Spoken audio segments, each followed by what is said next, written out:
difficult problems that we face in dispute resolution as mediators and peacemakers is dealing with entrenched beliefs. And I don't think we have to look any further than what's going on right now in our country to understand the power of beliefs and how entrenched beliefs can polarize people and put them into places where it seems like disagreement is impossible.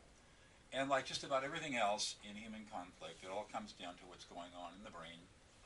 And in terms of our interventions, it takes our understanding of what's going on inside the human brain with beliefs to be able to come up with procedures, interventions, and processes that will help people get into a place where they can find some common ground. And of course, it's difficult work, as just about everything else. What's really interesting is that as neuroscientists begin to study beliefs in the brain and trying to understand how all of this works, what they find is that beliefs are very deeply emotional processes. As I have said many times before, we are 98% emotional and only 2% rational. And beliefs, although they seem to be based on some kind of rational thinking, oftentimes, and in fact most of the time, are based on emotional processes in the brain. Beliefs, of course, are nothing more than cognitive schemas that allow us to process information quickly so that we don't have to use a lot of power to solve problems. And beliefs are heuristic shortcuts that we've talked about before that help us take situations that we are familiar with, have beliefs around them that help us navigate and make sense out of those, out of the social and physical environment around us. Beliefs also allow us to have certainty. They allow us to have to resolve ambiguity into the idea of a sense of control. And we know that having that sense of control, having that sense of certainty, being able to understand our environment that we live in, even if it's a complete lie, gives us safety and security and allows us to navigate through an uncertain environment. But as this quote says, our results further support the notion that emotional processes are tightly coupled to complex and highly dimensional human belief systems, and such emotional processes might play a much larger role than we currently believe, possibly outside our awareness of its influence. And this is pretty recent. This is just not even 18 months ago. And I think it's pretty clear that a lot of this processing does occur outside of our control. So a quick review then of our evolutionary biology. As we all know, the human brain evolved to solve problems while highly mobile in extreme weather conditions and in a dangerous environment. It is not a rational operating machine like a computer. The rationality was simply adaptive to help us solve problems. But most of the time, we are operating automatically, and we are operating to solve problems that persist when you've got to walk around on 2 feet, food is scarce, and the weather conditions are adverse. Of course, those are not the conditions that we have in modernity, in our modern, complex Western civilization. But the human brain has managed to adapt, obviously, to a very complex culture, and in fact, we've culturally evolved much faster than we have environmentally, or rather evolutionarily. But the fact remains that the human brain of 250,000 years ago is the same brain today, and many of the artifacts that allowed Homo sapiens to survive and thrive and move to every environmental niche on the planet are the same kinds of legacy issues that cause us problems today in a very complex culture.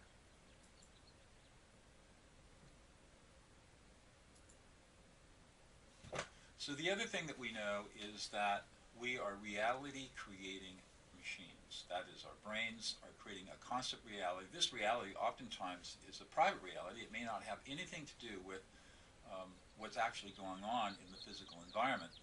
But as it turns out, enough of us can create a sufficiently shared reality that we're able to communicate symbolically through language, and we are able to collaborate and cooperate and work together as groups because we are able to have realities that are fairly closely meshed together. However, there are plenty of times when we create individual realities that are at odds with other people's realities, and this is when we start to get into beliefs that start to crash. And it all goes back basically to how Kahneman describes the System 1, System 2 processing in the brain. In System 1, of course, is all about emotions, intuition. It's fast, associative, automatic, and effortless. And that the System 1 processing and decision making is how we navigate through most of our day.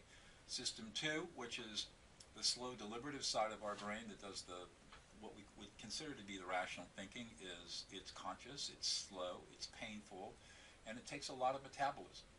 And so we have to be thinking about, when we're looking at beliefs, are we dealing with a System 1 process, or are we dealing with System 2? And typically all beliefs are they might be created by System 2, but they are System 1 functions in that they are operating automatically outside of consciousness with a strong emotional component, and they're effortless. Now this is where it starts to get interesting. So for example, let's take this proposition. The question, is Sam friendly? And if we are to answer this question, and we allow our System 1 decision-making systems in the brain to answer this question, then what System 1 is going to do is go out and look for all evidence, and only the evidence, that supports the truth of this proposition. So we will look for the most recent evidence we can find that Sam was friendly. Well, we saw him the other day, and he was smiling, and he said hello to us, and he came over and bought us a cup of coffee at Starbucks. And we would take all those bits of information that support the concept that Sam is friendly, and our System 1 would immediately draw the conclusion that Sam is friendly, and we would form a belief structure around that. But if you frame the question in a different way, such as this, is Sam unfriendly, our brain is going to do exactly the opposite. It's going to go out and look for all of the evidence that Sam is unfriendly. He gave me a glare, he didn't come to the table, he didn't return my telephone call, and we're going to be looking for evidence to support the proposition that Sam is unfriendly, and then we're going to form a belief structure that Sam is unfriendly. Notice that System 1 is not looking at all of the information, it's only looking for the information that supports the truth of the proposition. And this is where people get into trouble with beliefs, because if they have System 1 brains that are functioning and are not using their System 2, they're incapable of looking at information that is inconsistent with the truth of the proposition. So, for example, if you ask, is Sam unfriendly, and somebody forms a belief structure around that, it becomes very difficult for them to look at information that says that Sam is friendly, because that is a System 2 function, and it's painful, and it's effortful, and it's difficult. And so people don't like doing System 2 thinking because it hurts. And as a result of that, when people form belief structures, it's much easier to hold on to a belief because it's all about System 1. It's effortless, it's automatic, and I don't have to think about it. It just makes it a lot easier. And yet, when we get into complex problems, for example, political issues or policy issues that are ambiguous and difficult and complex, if people resort to System 1, then all they want to do is hear people who talk to their System 1. They don't want to try to process any information that is inconsistent with that. And that is part of the reason why we get political polarization of the type that we've seen over the last 15 or 20 years. So part of the brain that is really interesting is a part called the anterior cingulate cortex. And you'll see that it's that little blue part there that's shaded in the middle. What's really interesting is that the anterior cingulate cortex has many functions, but one of them is to monitor our internal state versus the external state of the environment around us, and alert us if there are any inconsistencies or conflicts. And one of the things that's really interesting is that when neuroscientists have studied the brains of people who are politically liberal versus the people who are politically conservative, they find a difference in the anterior cingulate cortex. With liberal people, they find an anterior cingulate cortex that is more active and can be activated more quickly than the conservative brain, where it is less susceptible to being activated by conflict on the outside. The thinking being that people who have a more conservative bent tend to want to see things the same way, and so they're not as sensitive to changes in the environment, whereas people who may have a more liberal political bent are more sensitive to changes in the environment and have the ability to detect conflicts and then deal with them in a different way. Neither one is good, neither one is bad, it's just the way it is, and again, it's across the spectrum of humanity. Um, so our brains are constantly scanning our environment to compare what we expect with outside reality. And if there is a conflict detected, in the ideal situation, System 1 should delegate the resolution to System 2. However, if System 2 is not well developed because of lack of education or training or whatever, most people will try to solve the problem heuristically with System 1 beliefs. And sometimes this is effective and sometimes it's not. But when we're dealing with conflict, human conflict, social conflict, it almost always is ineffective because we're going to be drawing the wrong kinds of conclusions and inferences. We're going to quickly get escalated when people are challenging our belief structures, and now we're into the argument, the fight, and the violence.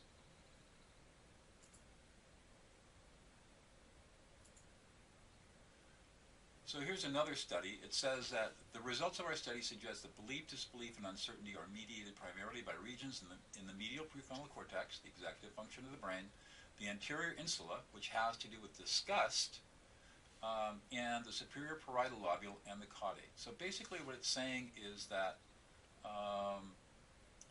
there are different parts of the brain that are actively associated with the concepts of belief, disbelief, and uncertainty. And what's really interesting, if we look at this a little more closely, is that disbelief activates the anterior insula. So the anterior insula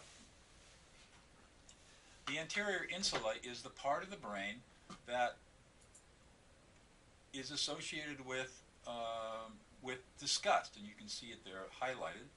And basically, disgust, the brain has adopted this we've adopted this part of the brain, the anterior insula, from the olfactory senses, and applied it to abstract thinking, so that we actually get feelings of disgust when we have disbelief. And basically, the acceptance and rejection of propositional truth claims, that is beliefs, appear to be governed in part by the same regions that judge the pleasantness of tastes and odors. So, if we encounter a belief that we don't agree with, we actually feel disgust.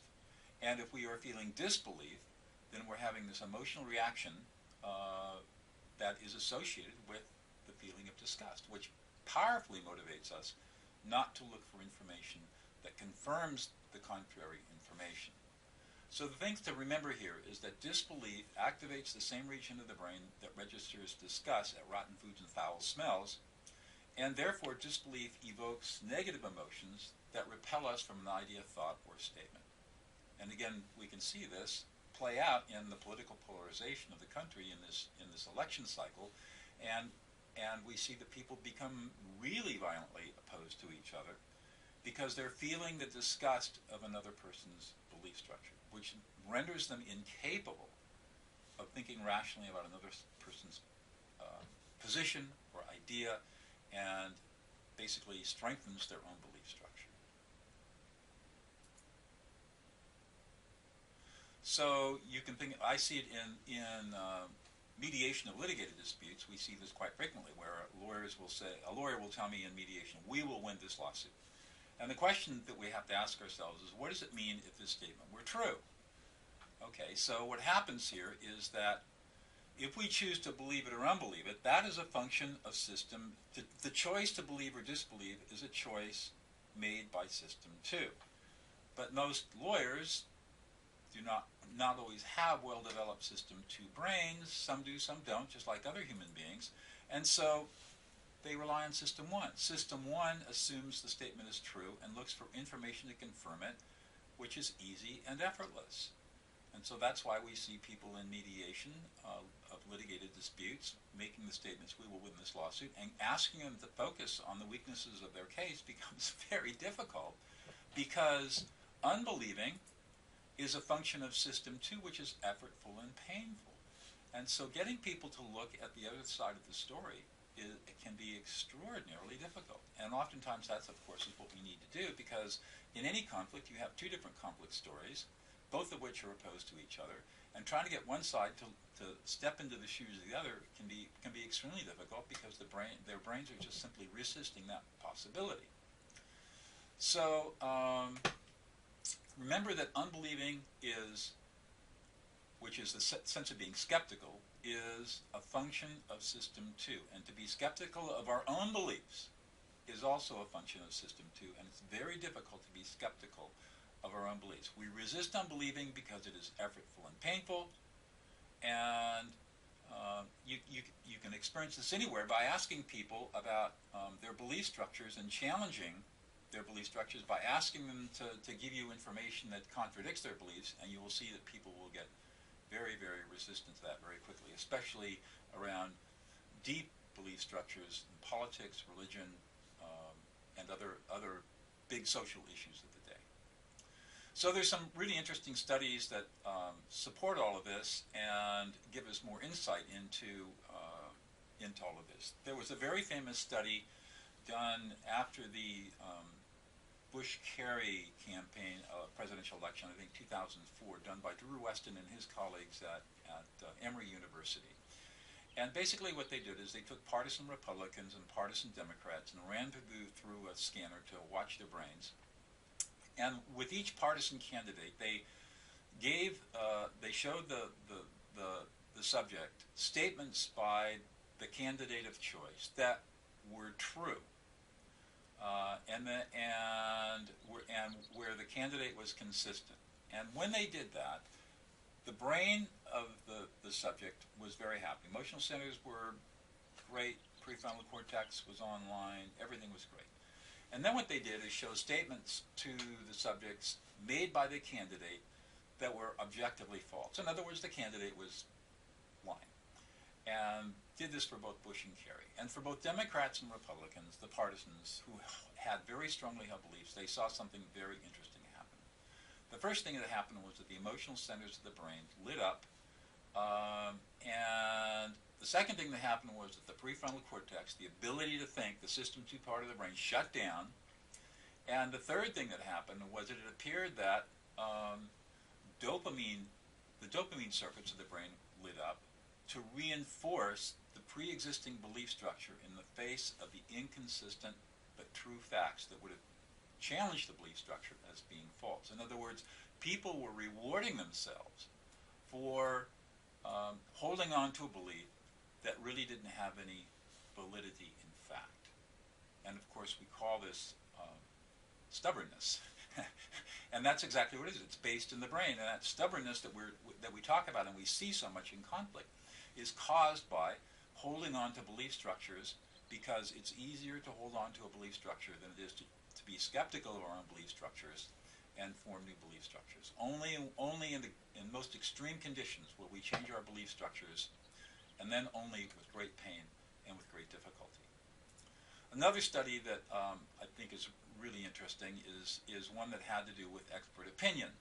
So the question becomes, who do you think makes a better firefighter? So most people don't know who makes a better firefighter, and therefore they just take a guess. And if you look at, so you can ask them two questions. One, is it the cautious, by-the-book conservative, or is it the risky gung-ho maverick? And since most of us don't know much about firefighting, the correct answer should be, I don't know. That's the correct answer. However, most people show just a minor preference for the risk takers. Now, if you take a group of people and you ask them this question, and they basically will say, maybe they've got a small preference for risk takers, and then you show them a report, and the report basically says why risky firefighters are better. And this is written by Joe Fireman. It's a real, and he's the expert on all of this. So naturally, people are going to form a belief based on this report that they don't read. They're just told about it. And they naturally report a strong preference for risk takers over non-risk takers.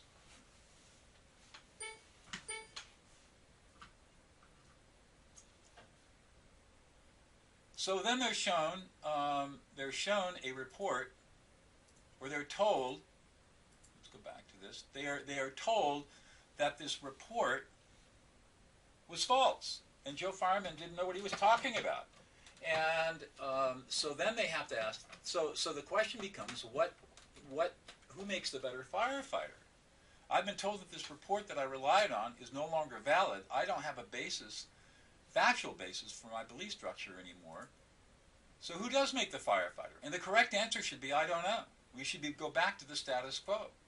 But what the research shows is that people still report a strong preference for risk takers even in the face of information that shows their original belief was contradictory. And of course they did this to show that they did it in the opposite way too. This is called belief perseverance, and it's based on the phenomena that we think that Drew Weston found, showing that dopamine circuits in the brain reward us for holding on to beliefs that are inconsistent with the true facts of reality. So what we know, and we know this from common experience, and now we have some neuroscience to tell us why this is happening, is that we have a difficult time evaluating and interpreting information inconsistent with strong belief structures. And we also know from common experience and also from science that beliefs cannot easily be changed, and our belief structures interfere with objective assessment and evaluation, especially in high conflict situations where people have really become polarized into positions and into belief structures, and they are confronted with strong and polarized belief structures of other people. So the question becomes, as peacemakers and mediators and dispute resolution professionals, how do we work with deep-seated beliefs? And the first secret, of course, is that strongly held beliefs are not solvable with logic. And as I say often and over again, you cannot solve an emotional problem with logic. People with strongly held polarized beliefs are highly emotional. Their prefrontal cortex is not working very well, and so there is no amount of logic, explanation, fact-based reasoning is going to help people with strongly held beliefs change their minds or be able to accept the truth or validity of what appears to be objectively verifiable facts. If we start using logic on people who have strong beliefs, what we're going to do is be faced with intransigence, stubbornness, difficulty, and in some cases violence, and we're going to essentially escalate the conflict. So we have to find other ways of dealing with these beliefs, and that gets us to the concept of framing. This is the basic tools that we use in dealing with beliefs. So a frame is how we make sense out of reality. Frames permit us to process some information, but most importantly, frames exclude much more information. So whatever is within the frame is real and truthful to us at a subjective level, but anything outside the frame does not exist. So framing is fundamentally a System 1 process. It's easy, effortless, emotional, automatic, and associative. Frames are how we create our cognitive heuristics, the mental shortcuts we use to make fast and dirty judgments about how to negotiate life that work most of the time. So these frames are really mental shortcuts for dealing with complex information. And instead of having to use all the mental power of System 2 to sort out every single problem we see, when we see repeated problems over and over again, we can develop these cognitive heuristics, these shortcuts, that allow us to process information on very little factual information, and most of the time do a pretty good job of figuring stuff out. But it's when we get into ambiguity, uncertainty, stress, high emotion, and everything that exists in high risk, everything that exists in high conflict, especially highly emotional conflict, is where this cognitive heuristic process that we evolved to solve problems breaks down. And that, of course, is prime definition of what happens in highly emotional conflicts. So we can think about 7 categories of frames. So one category is situations. Situations are stories about how we got to where we are today. So that's storytelling. And it could be a lot about myth. It could be based on some kind of reality. It could be any kind of story that helps explain where we are today. So that's one kind of frame. Another kind of frame has to do with what we would call attributes. So attributes involve stories about who we are and what we are, and who the other person is and what the other person is all about. So we can have stories about the history of our relationship. We can have stories about the attributes. I'm good, you're bad. And so we can label attributes and create stories around those attributes that help rationalize and justify why we have come to the conclusion or the belief about attributes. We can have frames around choices. which involves stories about possibilities that are ahead of us. And notice that I'm emphasizing the word stories, because this is all about story creating and storytelling, which becomes a very powerful process that we can use as mediators and peacemakers in helping people create stories in different frames. Another frame has to do with actions. So these are stories around behaviors. What happened, what were the actions of the past? What are the actions in the present? What are the potential actions in the future? All of which surround us with stories about action and actors. Who's involved in this and who did what, who is doing what, who will do what. Another frame has to do with issues. So these are stories around the problems to be solved, including how these problems are to be defined. And so how you define the problem and how you go about solving the problem is the frame of issues. And it's all about the stories that define how we look at a situation as a problem one way or another. We have another frame called responsibility, which is the frame involving stories about fault, justice, guilt, shame, victimization, accountability, and so we can frame the stories, the conflict stories, around the concept of responsibility and make sense of it that way. And then finally, there is the frame of the news, which is stories about how the other 6 frames are reported into reality to third parties. So how do we take all of these different stories and report them to somebody else? And that is what we would call the frame of news. So that's basically how frames work. And basically, the frames work by focusing us on only a limited set of facts and creating stories around those facts, around the 7 frames that I've talked about, and that then creates our belief structure. So, although this is inherent in our brain structure, it also gives us a tool for how we might use frames to help people with different belief structures re-see their reality. So, for example, here's an example. Here's an example of how framing might be used with a strongly held belief. In the mediation of a litigated dispute, for example, I might ask a businessman or a business person, suppose you didn't have this lawsuit, how much would you be willing to pay to buy it? In other words, if you were a disinterested investor, and this I would ask this question to the person who is suing, the plaintiff, the person who is bringing the lawsuit. And let's say the plaintiff has a belief structure that he or she has been deeply injured and is demanding millions of dollars. And I want to move them out of that frame to see if I can get them to look at the possibility that maybe the lawsuit does not have the kind of monetary value that that person thinks it has. Now, if I challenge that belief structure directly, I'm going to see a lot of resistance.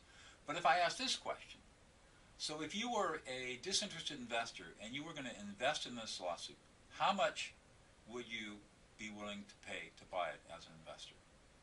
And now people have to think about it in a different way. They have to think about risk reward. They have to think about how much money they'd want to put up. They have to think about, what are the odds of winning the lawsuit? What are the odds of collecting the lawsuit? And now all of a sudden they are engaging in cognitive processes that allow them to evaluate the lawsuit outside of the belief structure that I'm an injured victim.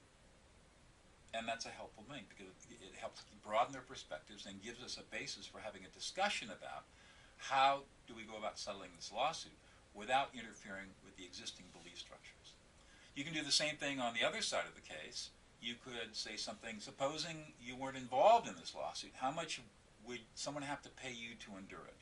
So imagine that you are being sued and you don't want to pay the other side one red dime. You'd rather pay your lawyer $200,000 than pay the other side anything. By framing the question in this way, all of a sudden now people are thinking about, okay, so what is this? This lawsuit's really a pain in the butt. It's interfering with my business life, my personal life. I'm frightened by it. I've got anxiety. I mean, I would pay somebody a significant amount of money to get rid of the hassle of this lawsuit. Notice that we have changed the frame again. And the valuation that you put on it because we changed the frame allows people to look at the lawsuit in a different light that opens up space for a discussion about what might be a more reasonable way of dealing with the problem.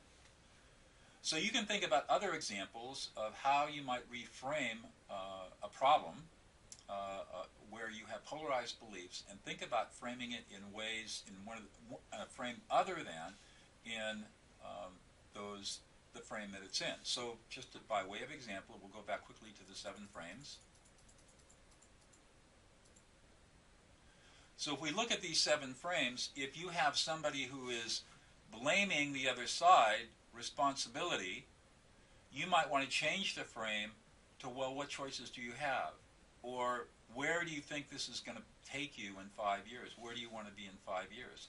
Simply by re-asking the question and reframing what's going on to force the conversation into a different frame, you can work around deep-seated beliefs. And you're not manipulating people. What you're doing is helping them get a different perspective of reality, because their brain is locked into this one frame, and you're helping them look at the problem from another frame, which allows new information to flow in a different way, allows them to cognitively process it, and hopefully start working towards a solution that's going to work for them.